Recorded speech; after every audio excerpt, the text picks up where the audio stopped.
Hey guys, Sean here. In this video, we're going to talk about the stock price and Sonos' third quarter earnings report. Then, we'll discuss the absolute biggest concern I have for Sonos that's costing them millions of dollars and listen to what the CFO has to say about it. Next, I'll talk about some good news heading into Q4 and finish up the video with an update on my Sonos holdings. For Sonos' third quarter, revenue topped expectations, but net losses came in much wider at negative 52 cents earnings per share. This caused the stock to plummet 25% from a 52-week high of $17.38 to just $13.33. That 25% drop translated to $450 million worth of market cap lost in just 2 trading days. At the time of recording, price is currently at $14, up 5% from the recent bottom. The 50-day moving average for Sonos stock is $14.57, which represents a 4% upside. The big problem at Sonos is that they're experiencing ongoing supply shortages on their high-margin direct-to-consumer channel, which is limiting revenue potential and leaving millions of dollars on the table. This is especially unfortunate, given that their website generated 300% more sales year over year just last quarter. All 4 of their most recent products are still on back order. You're looking at screenshots I took on August 8th to record and track the restock date that you see at the top of the page. Just keep in mind, Sonos' fiscal fourth quarter ends September 28th, 2020. So here's a table that I made. It compiles all the data. The left column is the product name, middle column is the restock date, and the right column is the number of days the product ships during the quarter. I checked the restock dates again on August 13th. As you can see, the sub restocked September 25th compared to September 18th, which means it's only shipping 3 days out the quarter. The ARC has been pushed to October 16th compared to September 25th, almost 3 weeks later. This means that the company's flagship soundbar won't be shipping to customers for the entire fourth quarter. So the question is, why did the dates get pushed back? Well, one, there's a chance that since customers are able to place back orders, it's possible that the most recent batch of inventory for the ARC and the sub sold out, and they had to push the date back for when the next batch arrives. Another possibility is that Sonos decided to allocate more inventory to their third-party retailers at the expense of stocking their own DTC channel. Judging from the limited stock that large retailers like Best Buy, Adorama, B&H Photo, and some local retailers have, this may be the case. So the good news is that Sonos is still able to keep inventory in their third-party retailers. Now, it's important to note, none of the retailers I came across had the ARC, Move, Sub, and 5 in stock. The majority of them only had 1 or 2 of the new products in stock. The only retailer that had 3 items ready to ship was one local to me in LA called Video and Audio Center. They had the ARC, Move, and Sub in limited quantities, but even they didn't have them in all available color options. Obviously, I'm not the only investor concerned about supply shortages. Let's take a listen to this first question from Sonos' Q3 earnings call.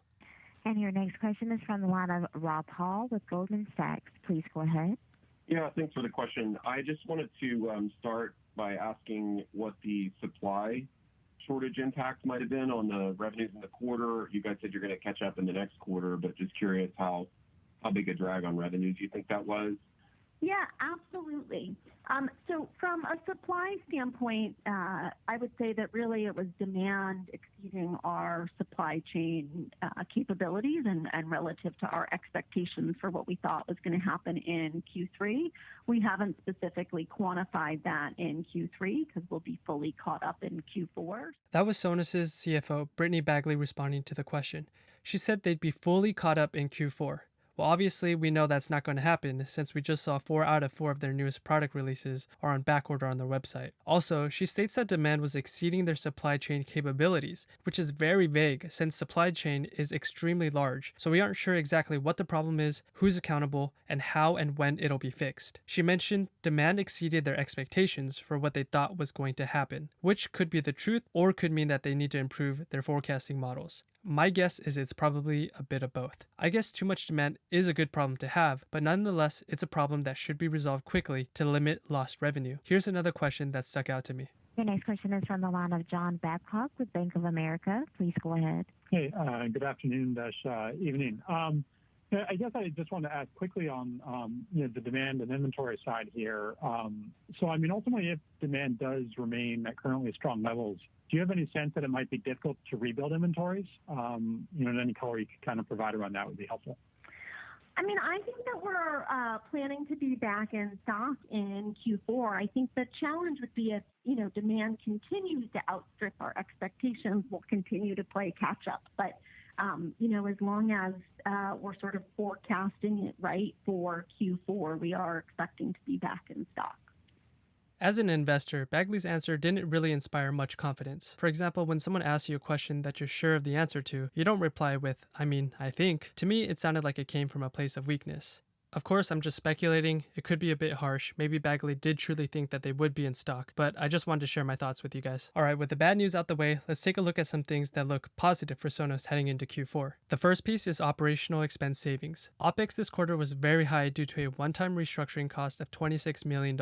This led to about 12% of Sonos' workforce being let go and some physical store closures. This will bolster their balance sheet in the long term and is expected to result in $7.5 million worth of OPEX savings in Q4. The second piece is tariff exemptions. Sonos will receive $30 million as their request for exclusion from the tariff action list was granted. It might even be more than that since they're applying for an extension beyond August 31st, 2020. So there's no definitive date as to when we can expect the refund. The only hint at a timeline is that, quote, they don't expect it to be completed for a number of months, end quote, which means an additional $30 million to the bottom line. Next is direct-to-consumer sales. In their S1, Sonos stated it primarily sells its products through over 10,000 third-party physical retail stores. Obviously, due to current events, they had to pivot quickly to take their sales online. So they made a full pivot to a digital press experience, and their At Home with Sonos marketing campaign both generated a massive demand across all their products. The strong momentum continued, even without a promotion, and they saw a 300% year-over-year increase in DTC revenue in Q3. Lastly, we have gross margin expansion. According to the shareholder letter, direct-to-consumer channels have higher margins compared to selling through their third-party retailers. Their new product lineup also has higher margins compared to older generation products.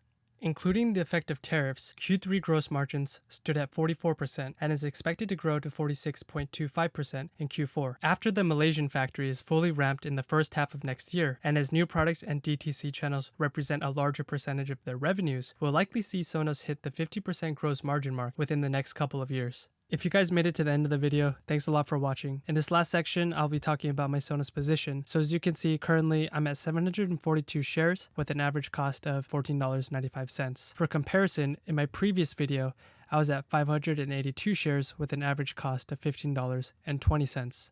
Even though the supply shortage is worrisome, I trust with full confidence that the leadership at Sonos will learn from their mistakes and won't have the same problem for future product launches. My bullish stance on Sonos hasn't wavered, and I'll continue to purchase 30 to 50 shares a day until I'm satisfied with my position relative to the rest of my portfolio. So in finishing, what are your guys' thoughts on Sonos?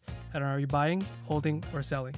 Do you think that the supply shortages are a long-term or short-term problem? Thanks as always for stopping by. Please hit the subscribe button and like the video if you found this video valuable. That wraps up this video, and I'll catch you in the next one.